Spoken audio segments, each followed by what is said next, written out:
ایک صحابی تھے جوان 12-14 سال عمر, عشق لگا سی کھیڑا کھیڑ دی میں. 12-14 سال عمر تو ہر وقت حضور کے پاس رہتے تھے. صحابہ کہتے ہیں ہم نے سوچا ہر وقت ہی رہتا ہے. ایک دن نبی پاک صلی اللہ علیہ وسلم نے کہا ان کو ذرا بتاؤں تو صحیح ہے مجھ سے پیار کتنا کرتا ہے. صحابہ کو تجربہ کرانے کے لیے حضور نے اس سے کہا مجھ سے پیار کرتے ہو؟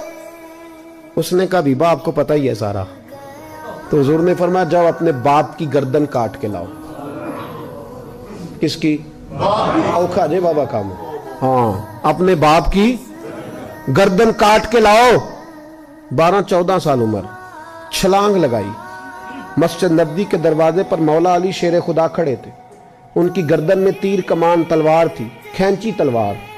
اور جب دوڑے نا جذبات میں تو حضور نے فرمایا اسے پکڑ لاؤ, اس نے سچ مچ کاٹ کے لے آنی ہے. لے آؤ پکڑ کے. عاشق نزاکت جانتے ہیں. حضرت طلحہ بن برا بیمار ہو گئے. بیمار, دن میں 2 دفعہ میرے نبی تیمارداری کرنے جاتے. 2 دفعہ. اللہ کرے وہ بیماری میں ہی آ جائے. چر ہویا مینو ترلے لیندیاں کدی موڑ میرے ول واگاں, خواب میری وچ ایک وار جہاں میں ساری عمر نہ جاگاں. نبی پاک صلی اللہ علیہ وسلم 2 دفعہ تیمارداری کرنے جاتے. 2 دفعہ دن, 2 دفعہ حضور پتہ لے. ایک دن حضور شام کو گئے, ان کا ماتھا چوما تو حضور کی آنکھوں میں آنسو آ گئے. پھر میرے حبیب پاک نے ان کے والد کو کونے میں بلایا, کوئی بات کہی, باپ بھی رونے لگے. حضور نے پھر پیار کیا, چلے گئے. حضرت طلحہ اپنے ابا جی سے کہنے لگے حضور کیا کہہ کے گئے ہیں؟ کہا بیٹے کچھ نہیں. کہا نہیں مجھے بتائیں. کچھ نہیں, رشتہ ہی بڑا نازک, نہیں بتائیں.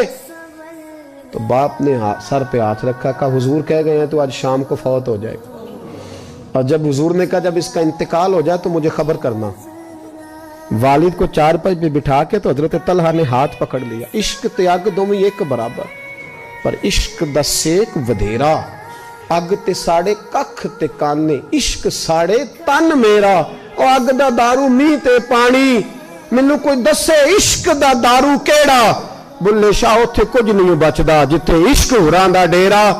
ہاتھ پکڑا باپ کا اور کہنے لگے ابا جی ایک وعدہ کرو, رات کو جب میں فوت ہو جاؤں تو نبی پاک کو اطلاع نہیں دینی. خبر. کہا بیٹے حضور کہہ گئے ہیں دینی ہے, تو کہتا نہیں دینی, کیوں؟ عاشق نزاکت جانتے ہیں. اگرچہ 12-14 سال عمر تھی پر عشق پکا تھا نا, نزاکت سمجھتے تھے. کہنے لگے ابا جی جن گلیوں سے حضور نے گزر کے آنا ہے وہ یہودیوں کی گلیاں ہیں. ایسا نہ ہو میرے جنازے کی خاطر حضور گزرے اور کوئی میرے نبی کو تکلیف دے دے, اس لیے خبر نہیں کرنی مصطفیٰ کو. آپ جنازہ پڑھ کے دفنا دینا. رات کو انتقال ہوا, باپ نے جنازہ پڑھا, دفن کیا. سارا کچھ جاننے والے رسول آئے. کہا مجھے بتایا کیوں نہیں؟ عرض کی محبوبہ. کہتا تھا حضور کو تکلیف نہیں دینی, میری ذات کی خاطر تکلیف نہ دینا, نہ کوئی یہودی تکلیف نہ پہنچا دے. گلیاں یہودیوں کی ہیں, قربان جائیں. ساری دنیا روزہ رسول پہ, اور میرے رسول نے فرمایا مجھے بتاؤ اس کی قبر کہاں ہے.